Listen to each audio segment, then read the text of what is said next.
ሰላም ጤና ይስጥልኝ ወደ ቻናላችን ቤተሰቦች እንደምን አላችሁ? የክላሲክ አርሰናል ነው። ዛሬ አርሰናል በፕሪሚየር ሊጉ ከአስቶን ቪላ ጋር ስለሚያደርገው ጨዋታ አንዳንድ ነገሮችን ለማለት እንሞክራለን። የፕሪሚየር ሊጉ የዋንጫ ፉክክር እንደዚህ ወደ ከፍተኛ የሆነ ጋለ ስሜት በደረሰበት በዚህ ወቅት መላው የእግር ኳስ አፍቃሪያኑን ወደ ሰሜን ለንደን ኤምሬትስ ስታዲየም አድርጓል። መድፈኞቹ መሪነታቸውን ለማጠናከርና ባለፈው በቪላ ከደረሰባቸው ሽንፈት ለመበቀል ይመጣሉ ተብሎ ይገመታል። በአንጻሩ ደግሞ ዩናይ ኤምሬና አስገራሚ አስቶን ቪላ በድጋሚ አርሰናልን ለማስደንገጥ ተዘጋጅቷል። ታክቲካዊ ፊልም፣ የከዋክብቶች ግጭት እንዲሁም ደግሞ እጅግ ተጠባቂ የሆነው የአርሰናልና ከአስቶን ቪላ ጨዋታ ሙሉ ቅድመ ጨዋታ ትንታኔ ይዤላችሁ ቀርብ ያለው እስከ መጨረሻው አብራችሁን ቆዩ። ከዛ በፊት ግን ለዚህ ቻናል አዲስ ከሆናችሁ ሰብስክራይብ እንዲሁም ደግሞ ቪዲዮን ላይክ አድርጋችሁ ጀምሩ ስል በአክብሮት ጠይቃለሁ። ወደ ጉዳዮቹ እንግባ። ይህ ጨዋታ በሁለቱ ቡድኖች መካከል የሚደረግ የደረጃ ማረጋገጫ ፍልሚያ ነው። አርሰናል በአሁኑ ሰዓት ሊጉን በ2 ነጥብ ልዩነት እየመራ ቢገኝም ማንቸስተር ሲቲ በቅርብ ርቀት እየተከታተለው ይገኛል።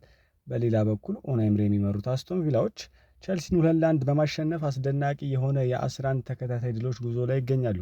ቪላዎች አሁን ላይ ከአርሰናል በ3 ነጥብ ብቻ ዝቅ ብለው ይገኛሉ በሶስተኛ ደረጃ ላይ። በመሆኑም ይህ ጨዋታ ለአርሰናል መሪነቱን ለማጠናከር ለቪላ ደግሞ የዋንጫ ተፎካካሪነታቸውን ለማብሰር ወሳኝ ይሆናል ተብሎ ይጠበቃል።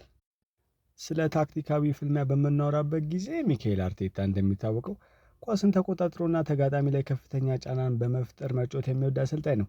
በተለይም ደግሞ ማርቲን ኦዴጋርድና ዙቢሜንዲ በመሃል ሜዳ ላይ ጨዋታውን የሚያዘዋውሩበት መንገድ ለአርሰናል ወሳኝ ይሆናል ተብሎ ይጠበቃል። በአንጻሩ ኡናይ ኤምሪ በአጭር ኳስ ከበረኛ ማጥቃቱን የማስጀመር የሚወድ አሰልጣኝ ሲሆን እጅግ ፈጣን የሆነ የመልሶ ማጥቃትን መሰንዘር ይወዳሉ። ቪዲዮዎች እንግዲህ የአርሰናል ተከላካዮች ወደፊት በሚሰቡበት ወቅት ኦሊ ዋትኪንስን በመጠቀም ክፍተቶችን ለመጠቀም ይሞክራሉ ተብሎ ይታሰባል። የኡናይ ኤምሬው አስቶን ቪላ እጅግ በጣም ወደፊት የወጣ የተከላካይ መስመር ወይም ደግሞ ሃይ ዲፌንሲቭ ላይን በመጠቀም ይታወቃል። ይህ ስልት ተጋጣሚ ከጨዋታ ውጭ ወይም ደግሞ ኦፍሳይድ ለማስገባት ቢረዳም እንደ ቡካዮ ሳካ እና ቪክተር ጊዮኬሬሽ ላሉ ፈጣን ተጫዋቾች ግን ሰፊ ክፍተት ሊፈጥር ይችላል። አርሰናል ይህንን የቪላ ተከላካይ መስመር ሰብሮ ለመግባት የሚጠቀምባቸው ሊፍተር ኳሶች ወይም ደግሞ ከተከላካይ ጀርባ የሚጣሉ ኳሶችና ሩጮች የጨዋታው ትልቅ ትዕይንት ይሆናሉ ተብሎ ይጠበቃል። በዚህ ጨዋታ የመሃል ሜዳውን የሚቆጣጠር ቡድን የማሸነፍ እድሉ ሰፊ ነው። አርሰናል በማርቲን ዙቢሜንዲና ዴክላን ራይስ አማካኝነት ኳስን ለመቆጣጠርና የጨዋታን ፍጥረት ለመወሰን ይሞክራል። በአንጻሩ ደግሞ ቪላ በአማዱ ኦናና ጉልበትና ጥንካሬ የአርሰናልን ግንባታ ለማቋረጥና በፍጥነት ወደ ማጥቃት ለማሸጋገር ይጥራሉ ተብሎ ነው የሚጠበቀው። በሌላ በኩል አርሰናል በዚህ ውድድር ዘመን በቁሙ ኳሶች በተለይም በኮርና ጎልን በማስቆጠር ሊጉን እየመራ ይገኛል። የኒኮላስ ጆቨር የታክቲክ ውጤት የሆኑት እነዚህ ኳሶች ጠንካራ መከላከል በሚያደርገው የቪላ ስብስብ ላይ ቀዳዳ ለመፍጠር ዋነኛ መሳሪያ ሊሆኑ ይችላሉ። ጋብሪኤል ማጋሌሽ እና ዊሊያም ሳሊባ ደግሞ በዚህ ረገድ ትልቅ ስጋት ናቸው ለአስቶን ቪላዎች። በተለይም ደግሞ ጋብሪኤል ማጋሌሽ ከጉዳቱ አገግሞ ለዚህ ጨዋታ መሰለፉ ለአርሰናል ትልቅ ዜና ነው የሚሆነው። በአንጻሩ ቪላዎች በዚህ ውድድር ዘመን ከተቀያሪ ወንበር በሚነሱ ተጫዋቾች በርካታ ጎሎችን አስቆጥሯል። በተለይም ደግሞ ኦሊ ዋትኪንስ እና ቡንዲያ ተቀይረው በመግባት የጨዋታን ውጤት የመቀየር ልምድ አላቸው።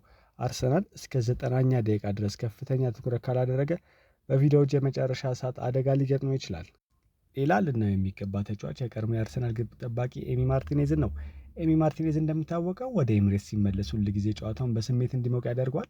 ኳስ በእጁ በገባሽ ቁጥር ሰዓት በመግደል ተጫዋቾችን በማበሳጨት እንዲሁም ደግሞ ደጋፊውን በመቀስቀስ የአርሰናልን ትኩረት ለመበተን ይሞክራል።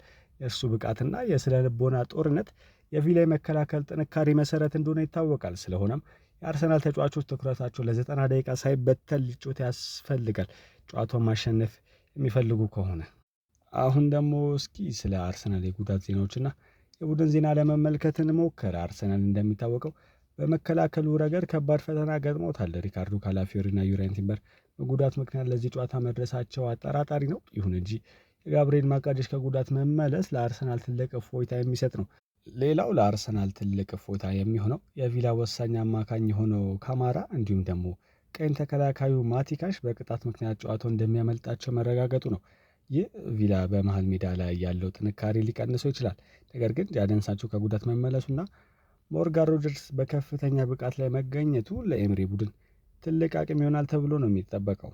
እስኪ አሁን ደግሞ አርሰናሎች ምን አይነት አሰላለፍ ይዘው ሊገቡ ይችላሉ የሚለውን ለማየት እንሞክር። አርሰናል በ4-3-3 ፎርሜሽን የሚገባ መሆኑ ይታወቃል። በግብ ጠባቂ ላይ ዴቪድ ራያ እንዲሁም ደግሞ በቀኝ መስመር ተከላካይ ላይ እንደ ብራይተን ጨዋታ ሁሉ ራይስ በዛ ቦታ ላይ የሚሰለፍበት እድል ከፍተኛ ነው።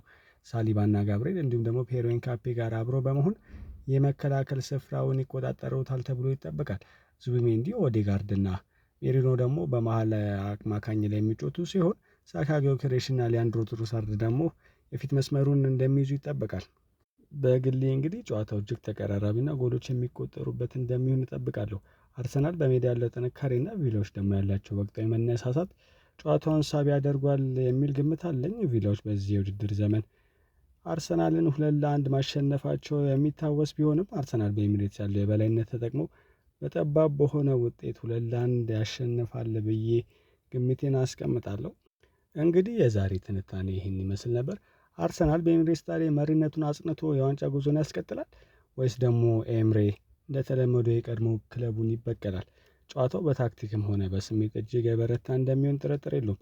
እናንተስ ምን ታስባላችሁ? አርሰናል ቂሙን ይወጣል ወይስ ደግሞ ቪላ ድሉን ይደግማል? የጨዋታው ውጤት ምን እንደሚሆን ኮሜንት መስጫ ላይ ግምታችሁን አስቀምጡ። ቪዲዮን ከወደዳችሁት ላይክ ማድረጋችሁን እንዲሁም ደግሞ ለቻናሉ አዲስ ከሆናችሁ ሰብስክራይብ ማድረጋችሁን እንዳትረሱ። ስለተከታተላችሁኝ ከልብ አመሰግናለሁ። በሌላ ቪዲዮ እስከምንገናኝ መልካም ጨዋታ ይሆንላችሁ። ቻው